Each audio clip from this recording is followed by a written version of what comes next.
Hey there! It's Friday, and it is the 23rd of January, and it is episode 5 of 15 Minutes of Frame. And today we're gonna talk a little bit about free-to-play games. I'm gonna mostly focus on Hearthstone today, possibly re-examine the topic on Monday. We'll see how far we get. Free-to-play games are really popular, obviously. And actually, I'm going to start by going in a little bit with League of Legends, which is arguably the most successful free-to-play game in modern history. Just a colossal amount of people playing it, tremendous esport. And it makes money because you gain access to the whole game for free, but you can pay for a bunch of vanity stuff. You can pay to access characters you would prefer to play with rather than the ones they're offering for free. Basically, for those of you who don't play League of Legends, they've got a humongous selection of characters you can play as. But if you're playing for free, you only have access to a small handful of those. Riot has really helped shape the model of that sort of game style in free-to-play. And you're going to see more and more games following their example. Hearthstone does things a bit differently. You get a certain number of cards initially, and through playing games you can earn in-game currency which you can use on cards. And you can also pay for cards. Cards are not tradable. And so the issue that some people have with Hearthstone, and that's only going to become more and more obvious, is that the rich get richer and the poor get poorer in terms of what they can access and how well they can do. A lot of the best cards are gated. You have a very low chance of winning any of them. And so it more and more feels like Blizzard's almost trying to push you towards buying card packs. And part of the problem is their quest structure. Once you've gone through the tutorial, once you've progressed in the game enough that you sort of understand how the game works, you unlock daily quests. And some of them are good, and some of them I feel really hurt the game. And so let's just take a look at them and discuss why they're good and why they aren't. The first quest is one called Total Dominance, and it's basically win 7 games in any mode, and it gets you 100 gold, which earns you a pack of cards. It's a great quest. You can do it in the arena, you can do it in ranked or casual play, you can do it against the AIs. You can do it with any class you have. Just win 7 games, get a pack of cards. It's a great quest. Then compare that to 3 victories, where you have to win 3 games with any class. And like all the other quests, it's only completable in arena, ranked, or unranked play. It's still on against other players. You can't play against the computer. It only awards you 40 gold, but it's only 3 victories. So it's roughly on par. It's a bit harder to pull off in that you can't do it against the AI, but honestly, that's not terrible. You want to encourage people to play against other people. That's the whole point of the game. Then you have quests like Beatdown, deal 100 damage to enemy heroes. Not a big issue with that one.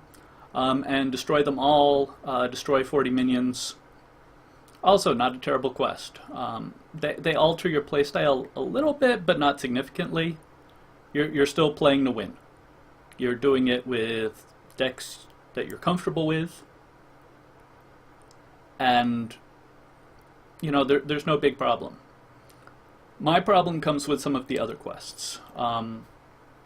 If you've played Hearthstone, you've probably seen a bunch of these. There's the Victory and Dominance quests, which are win either 2 or 5 games with Class A or Class B. And these quests can either be really good or really terrible depending on which classes come up and which classes you actually have decent decks for.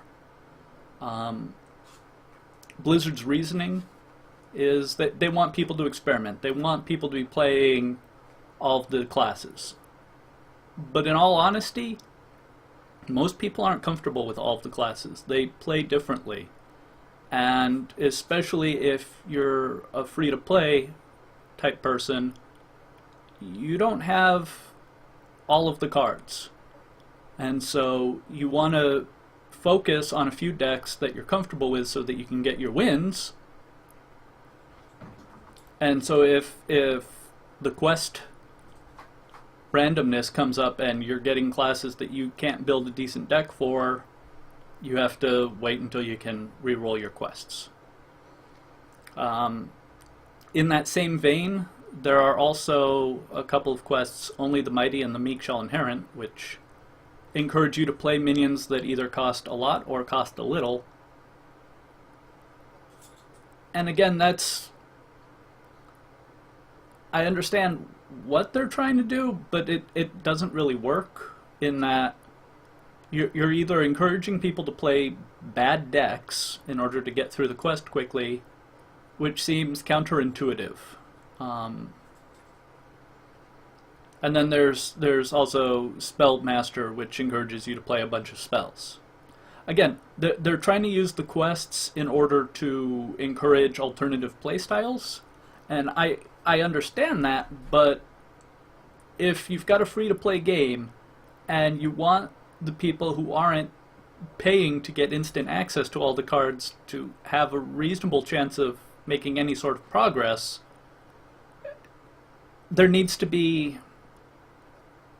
a better balance between quests that encourage unique decks and quests that are designed to help you advance more quickly through gearing up, basically. What I think Blizzard ought to do is, if they want to keep their current quest roster, they need to add more quests that are better balanced and vary the rewards. I would like to see all quests have either a gold reward or a dust reward, and have the dust reward be roughly 2 to 3 times the gold reward. So if a quest is 40 gold, have the dust reward be 100, 120 dust. That way, for people who have a lot of the common cards, which are common and more easily obtained, they can use the dust to help pad out their decks, as opposed to hoping that the one card pack they can afford after winning several quests and games comes up with cards they don't have. Legendaries take 1,600 dust to craft. And if you're getting 40 dust for 2 quest victories plus 6 in-game victories, which may or may not overlap, depending on how things go, that's a large time investment for very little gain. And Blizzard's already started to notice that they're having difficulties with newer players who get into the game, and they're getting matched up by these people who have spent hundreds and hundreds of dollars to unlock all of the cards and just have legendary after legendary after legendary. It becomes quite difficult to play against. And again, it's not too difficult to craft a deck that can stand up to a lot of these power decks. But with the quest system as it is, it really feels like they want you to have 5 or 6 decent decks, and that's just an unreasonable, in my opinion, way for people to approach the game if they're unwilling to spend money. Which is also another problem on the part of the gamer. Just because something is free to play doesn't... Most gamers take that to mean I shouldn't have to spend any money ever on this game. But most developers who are developing free-to-play games kind of need people to spend money. And I think it's healthier if you try to approach those games with how much is this game worth to me? You know, I've probably spent about $25 in Hearthstone. You know, it's a fun game, but I don't necessarily feel it's AAA title, in my opinion, for that kind of expenditure on my part. I've spent very little on League of Legends because I don't play the game much. I'm not very good at it. But I can see people who spend the money to get the heroes if they can't unlock them in game, because they're spending a lot of time in that game. They want to be playing the heroes they're comfortable with. And perhaps it's something the game industry should address with its naming. Calling stuff free to play really sets an expectation that everything is going to be accessible for zero money, and that's almost never the case. And honestly, I'd be interested in getting the thoughts of people on that. If you're watching this on YouTube, like more than half of the people who watch this show do, leave a comment on my YouTube. I do read those. I don't always respond on YouTube, but I am reading them. If you're watching in Twitch chat, I don't usually respond to the chat, but go ahead, leave comments, and I will try to address them in my next broadcast on Monday. I'm going to try to talk a bit more about the MOBA method and possibly some of the mobile stuff. I don't play too many mobile games, so they're a bit harder to judge. But I think free-to-play games are definitely a topic that bears additional discussion.